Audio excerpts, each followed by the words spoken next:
விஜய் 2026 தேர்தலில் ஒன்று முதலாவது இடத்தில் வருவார் அல்லது இரண்டாவது இடத்தில் வருவார். முதலிடம்னா வெற்றி. அவர் ஒன்று முதலமைச்சராக அமர்வார் அல்லது எதிர்க்கட்சி தலைவராக வருவார். மூன்றாவது இடத்தில் யார்? நீங்க இன்னொரு அணுகுண்டையே 26 தேர்தல் அன்னைக்கு இங்க இருப்பேன்ல, ஏதோ ஒரு டைம்ல என்ன கூப்பிடுவீங்கல்ல. கட்டாயம் அதுதான் மதுரை சொல்லுது. மதுரை வேற என்ன சொல்லுது? முதல்வர் அல்லது எதிர்கட்சி அந்த இடத்தை அவர் நெருங்கி. அண்மையில் ஏன் இப்போ ஆகஸ்ட் 21 அன்னைக்கு மதுரையில் மாநாடு கூட்டப்பட்டது. என்ன மாநாடு? டிவிகே, தாவேகா, விஜய் கட்சி மாநாடு வச்சுக்கோங்க. இது இது எடுத்த உடனே நம்ம சொல்லிட்டோம்னா நல்லா இருக்காது. அது ஒரு ஆரம்பத்தில் சொல்லிக்குவோம். ஒரே ஒரு செய்தி என்னென்னா, கிட்டத்தட்ட 546 ஏக்கரில் அது அந்த மாநாடு ஏற்பாடு பண்ணப்பட்டுருந்துச்சு. ஒரு 546 ஏக்கரில் ஒரு ஏக்கருக்கு எத்தனை ஸ்கொயர் ஃபீட்னா 4046.856 ஸ்கொயர் மீட்டர்ஸ். இதில் கார் பார்க்கிங்கு மற்ற இடம்னா 500 ஏக்கர். அப்படி பார்த்தீங்கன்னா 20,23,428 ஸ்கொயர் மீட்டர்.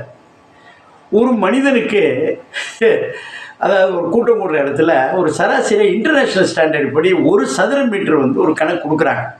இப்போ மாடு இருக்குன்னு வச்சிங்க, அதில் 3 அடி அகலமும் 6 அடி அகலத்தையும் இடம் கொடுக்கணும். இது இன்டர்நேஷ்னல் ஸ்டாண்டர்ட். அப்படி கொடுக்குறப்ப பார்த்தீங்கன்னா 20,23,428 ஸ்கொயர் மீட்டர்.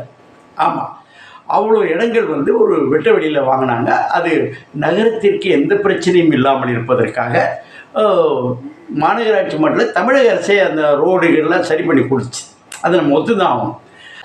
ஒரு நண்பர், ஒரு மூத்த பத்திரிகையாளர், அவர் சொல்கிறார், ஏங்க ஒரு 50,000 ஒரு அதிகபட்சம் போனால் 1 லட்சம் தான் தேறி இருக்குது, அதை போய் பண்ணுறீங்க. ஒரு நண்பர் கொள்கையை சொல்லு, அதுக்கப்புறம் தான் மற்ற விஷயங்களை இவங்கெல்லாம் கட்சிக்கு ஆள் சேர்க்குற மாதிரி எல்லாம் நம்ம அது மாதிரி. இன்னொரு நண்பர் அது மாதிரி பூமரங்கள், அவர் அரசியல் வித்தகர், அரசியல் ஆய்வாளர், அரசியல் அறிவியலாளர்னு அவர் சொல்லிக்கிட்டு எல்லா டிவியில் உட்காந்து பேசிகிட்டு இருப்பார். ஒரு அடிப்படை நாகரிகம் கூட இல்லாமல் ஒரு குறிப்பிட்ட ஜாதி பச்சையாக சொல்லுவோம். அவனுக்கு ஆதி திராவிடர் என்று தனியாக ஒரு பட்டம் கொடுத்தாச்சு. இவர் பறையர் சமுதாயத்தினர். பறையர் சமுதாயம் அது யாரும் பார்க்காம இருக்காங்க. அது நல்லதில்லை. அது அரசு சொல்லும், அவங்க மற்றவங்களும் சொல்லும். இது அவர் சொல்கிறார். பூமரங்கள் ஆமாம், இன்னொரு அங்கிள்ங்கிற ஒரு மேட்டர் ஒன்று சொன்னதாக சொல்கிறாங்க. முதலமைச்சர் என்பது ஒரு மிகப்பெரிய பதவி, அதை மறுக்கவே முடியாது, மறுக்கக்கூடாது. ஏன்னா அது நேருவே மாமான் தான் கூப்பிட்டுருந்தோம். அதனால தமிழில் இங்கிலீஷில் சொன்னார். அது உற்சாகத்தை செய்வதற்காக கூப்பிட்டு மிஸ்டர் அந்த மாதிரிலாம் சொல்ல முடியாது. அதுபோல் பிரைம் மினிஸ்டர்னு சொல்லும் பொழுது பேரை சொல்லிலாம் சொல்கிறது, அது ஒரு போஸ்ட் சொல்லி மிஸ்டர் பிரைம் மினிஸ்டர்னு சொல்கிறார். ஏன்னா தொண்டர்கள் வந்திருக்கிறார்கள், கட்டுக்கணக்கான தொண்டரில். அவர் 17 வயசு பையன், 50 வயது தாண்டி விட்டார். ரெண்டாவது 5 படங்கள். ஒரு திரை வாழ்க்கையில் ஒரு படத்தில்னால அடுத்து கூட மாட்டாங்க. எங்களை மாதிரி எங்கள் உதயகுமார் அண்ணன் ஆர் உதயகுமார் அது எவ்வளோ பெரிய இருக்கட்டும், எவ்வளோ பெரிய படங்கள்லாம் கொடுத்தவர். ஒரு படம் அடித்து இது கூட மாட்டான். 5 படங்களை அசிங்கப்பட்டு அது மூஞ்சியே கிடையாது, அது உருப்படாது, அது என்னைக்கு தேர்றதுன்னு சொன்னாங்க. அப்படி ஒரு சூழ்நிலையில் அதையெல்லாம் மீறி ஜெயித்து வந்து விட்டார். 5 படங்கள் தோல்வி விட்டு சுருட்டிட்டு ஓடி போனாலும் வேறு எதனா கடை வச்சுருக்கா. எத்தனையோ நடிகர்கள் ஒன்று அதை பிறட்டேன், இதை போகிறேன்னா சட்டையை தவிர பண்ண மாட்டேன், பிச்சைக்கார சட்டெலாம் போட மாட்டேன்னு சொல்லலாம் தெருவில் நின்றுட்டு இருக்கான். அது வேறு, அதை உள்ளே போக வேண்டாம். இப்போ இதுக்கு விஷயத்துக்கு வரும்.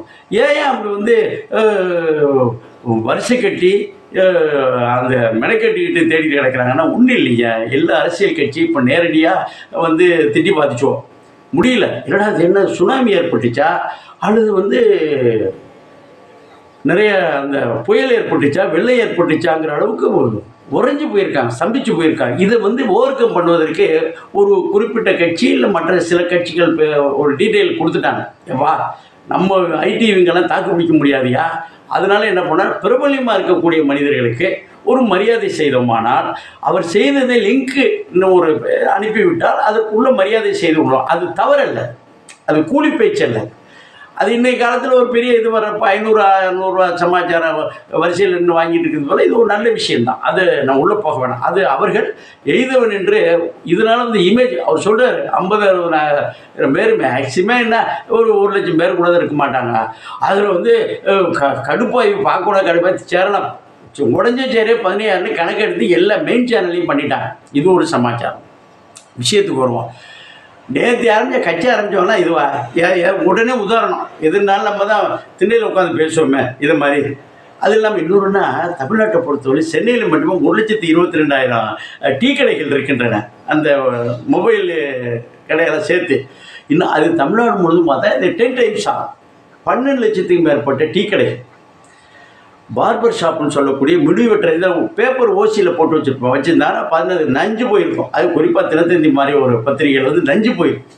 இப்படி ஒரு மேட்டரில் பார்த்தோம்னா அந்த 12,50,000 டீ கடையிலையும் ஒரே பேச்சுங்க 3 நாளைக்கு வாத பிரதிவாதங்கள் தான். நம்ம ஒரு முக்கியமான இடத்துல ஒரு டீ குடிக்கிற இடத்துல ஒரு நண்பரை கேட்டோம். அவர் எப்படிக்காது சரி மாநாடு தானே அவங்க சொன்னாங்க. உங்களுக்கு பொதுக்கூட்டம் அவங்களுக்கு சரி அதை பற்றி என்ன சொல்லுங்க. சரி விட்டுருக்க பொதுக்கூட்டம் ஆமாம் என்ன பண்ணுறீங்க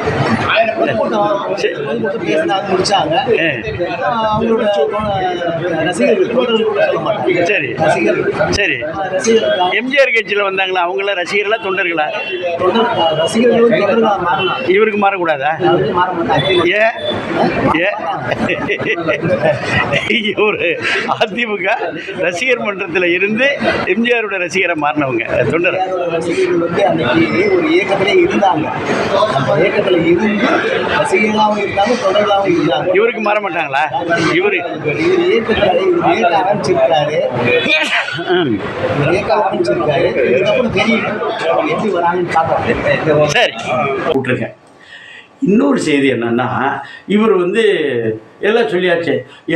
சிவாஜி கணேசன் ஆரம்பிக்கலையா, கமலஹாசன் ஆரம்பிக்கலையா, ராமராஜன் ஆரம்பிக்கலையா, ஏன் கார்த்திகை ஆரம்பிக்கலையா, அப்புறம் இது தவிர வந்து வரிசையா சரத்குமார் ஆரம்பிக்கலையா, அவங்க எல்லாம் கட்சி ஆரம்பிக்கல. எல்லாரும் இப்போ சொல்லிட்டு இருக்க வர மார்க்கெட்டு போனதுக்கு அப்புறம் இந்த மனிதன் பேர் சொல்ல விரும்பல. இந்த மனிதன் 150 கோடி குறைஞ்சபட்சம் 150 200 வருது கணக்கு காட்டுறாரு காட்டவில்லை என்பது வேறு. பீக்கில் இருக்கிறார். இன்னும் 10 வருஷத்துக்கு போட்டோம்னா அது வேறு கதை. ரொம்ப வருஷத்துக்கு 3 படம் விட்டாலே இன்னும் இந்த காரியத்தை என்ன பண்ணுதுன்னா சன் டிவி வந்து அவருடைய கொள்கை பிறப்பாக வந்து மறைமுகமாக செய்யும். விஜயகாந்த் வந்தனா அதை கமர்ஷியலைசேஷன் பண்ணுவதற்காக என்ன செய்யணுனாக்கா டக்குன்னு அவருடைய தொடர்பான படங்களாக விட்டுக்கிட்டு இருப்பாங்க. இன்றைக்கி நேர்த்தி முதலும் என்ன ஆயிருக்குன்னாக்கா விஜயோடைய படங்கள் முழுக்க அவருடைய பஞ்சடேல அவர் வந்து அரசியலில் எம்ஜிஆர் மாதிரி ஆரம்பதான். எம்ஜிஆருக்கு அந்த காலத்தில் வந்து அண்ணா காலத்தில் அண்ணா வந்து அவர் ரொம்ப போட்டிக்கிட்டே இருந்தார். ஏப்பா உன் முகத்தை மட்டும் காட்டுவா அப்படின்னு சொல்லிட்டு இருந்த காலகட்டம். ஆமாம் பாசிட்டிவாக பேசுவோமே. இப்போ எம்ஜிஆரை பார்த்து இல்லை எம்ஜிஆருக்கு முன்பே அவர் திட்டமிட்டு இருந்தார். என்ன செஞ்சது ஆந்திராவில் வந்து என்டி ராமராவ் 6 மாதம் தாங்க அடித்து தள்ளிட்டார். என்ன நடந்துச்சு 6 மாதம்தான் ஆட்சியை பிடிச்சி வேக லெவலில் பண்ணிவிட்டார். எம்ஜிஆர் ஆரம்பிக்கிறார். எப்போ அவருக்கு பிரச்சனை அண்ணா இறந்ததுக்கு அப்புறம் பிரச்சனைகள் வந்து இடைஞ்சல் பண்ணால் கூட வந்து 71 72 எமர்ஜி ஆகிறார். அந்த தேர்தல் வந்ததுக்கு அப்புறம் அவரை அசிங்கப்படுத்துறது அவமானப்படுத்துறது அவர் ஈக்குவலாக பண்ணார். அதுக்கப்புறம் வந்து வந்தால் தலைவர்கள் ஸ்ட்ரக்சரல் எல்லாமே ஆளுங்கட்சிகிட்ட இருக்குது. ஏனென்றால் பதவியில் இருக்குபவர்கள் அது விலகி வந்தாக்க நிறைய பிரச்சனைகளை ஃபேஸ் பண்ணணும். நிறைய இடைஞ்சல்கள் இருக்கும். வழக்கமாக எல்லா கட்சியும் அப்படி நடக்கும். என்னாச்சும் ஒரு டீ கடை வச்சுருப்பான், ஒரு ரியல் எஸ்டேட் பண்ணுவாங்க. யார் இந்த பொறுப்பாளர்கள் அவர்கள் போய் கொடுக்கக்கூடிய இடைஞ்சல் இருக்கும் பாருங்க, தாக்கு பிடிக்க முடியும். அதனால் இந்த எலெக்ஷன் வர்ற வரலையும் மூடிக்கிட்டே உட்காந்துப்பாங்க. வந்தோடனே சக்குன்னு பிரிச்சுடுவாங்க. அது அப்பொழுது நடந்தது. இதாச்சா இன்றைக்கி விஜய் ஆரம்பிச்சிருக்கிற கட்சிக்கு எல்லா திரையுலகங்களும் பாதிக்கப்பட்டிருக்கு ஒரு குறிப்பிட்ட நிறுவனத்தினால் என்று சொல்லுகிறார்கள். ஆமாம் எல்லா தியேட்டரும் பிடிச்சி போட்டுக்கிட்டு 2 வாரத்துக்கு 3 வாரத்துக்கு வர முடியாத அளவுக்கு செய்கிறார்கள் என்று சொல்லிவிட்டார்கள். நம்ம அதுக்கு போக வேண்டாம். அப்படி பாதிக்கப்பட்டவர்கள் அனைவரும் நீர்மூத்த நெருப்பாக இருக்கிறார்கள். அதை நம்ம புரிஞ்சுக்கணும். பக்கத்தில் எப்போதும் ஜிஞ்சக்க அடிப்பான் பாருங்கள். பதவியில் இருக்கிற அதிகாரியாக இருக்கட்டும் அரசியலாக இருக்கும்போது அடித்து பெரட்டிடுவோம். இந்த மாதிரி காலகட்டங்களில் நம்ம பார்த்துக்கணும். இப்போ வாங்க கம் டு தி பாயிண்ட். இப்போ தாவேகா மாநாட்டை பற்றி அவர் புகழ் பரப்புவதன் நோக்கம் இல்லை. அடுத்த எபிசோடில் பார்ப்போம். ஓகேவா பாருங்க.